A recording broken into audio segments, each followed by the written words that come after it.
नमस्कार, मी विजय केतले, पालघर जिल्हा श्रमिक ऑटो रिक्षा टॅक्सी चालक मालक संघटना अध्यक्ष पालघर जिल्हा।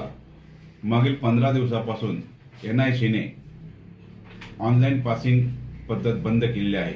नवीन तंत्रज्ञान आणायचं आहे असं सांगून ही पासिंग बंद केली आहे। त्यामुळे लाखो रिक्षा चालकांच्या पालघर जिल्ह्यामध्ये अतोनात हाल होत आहेत। त्यांच्यावरती RTO मार्फत पोलिसांमार्फत कारवाई होत आहे आणि त्यांना दंडाचा नाहक भुर्दंड भरावा लागत आहे। त्याचबरोबर पासिंग नसल्यामुळे अनेक रिक्षा रस्त्यावरती निघत नाही व त्यामुळे प्रवाशांचे देखील हाल होत आहेत।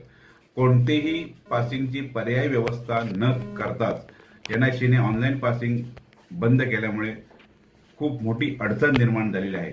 त्यासाठी आमचे ट्रान्सपोर्ट कमिशनर ऑफिस यांच्याकडे मागणी आहे की पर्यायी पासिंगसाठी तात्काळ ऑफलाईन पासिंग सुरू करावी, जेणेकरून रिक्षा चालक व प्रवाशांना दिलासा मिळेल। त्याचबरोबर या 15 दिवसाच्या दरम्यान ज्या रिक्षा चालकांचा अपघात झालेला आहे व त्यांना इन्शुरन्स क्लेम मिळत नाही, त्यांचा क्लेम देखील ट्रान्सपोर्ट कमिशनने पास करण्यासाठी परवानगी द्यावी।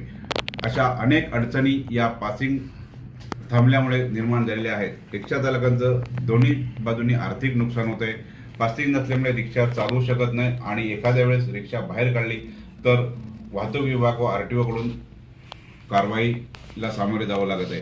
तरी तात्काळ 2 दिवसात वसई प्रादेशिक परिवहन कार्यालयाने वसई विभागात ऑफलाईन पासिंगसाठी परवानगी द्यावी आणि रिक्षा चालकांना दिलासा द्यावा, अन्यथा RTO कार्यालयामध्ये रिक्षा जमा आंदोलन केले जाईल व याची सर्व जबाबदारी वाहतूक RTO वसई यांच्यावरती राहील, याची नोंद घ्यावी। तरी माझी कळकळीची विनंती आहे की पासिंग तात्काळ ऑफलाईन पासिंग तात्काळ सुरू करून प्रवासी व रिक्षा चालकांना दिलासा द्यावा ही विनंती। धन्यवाद।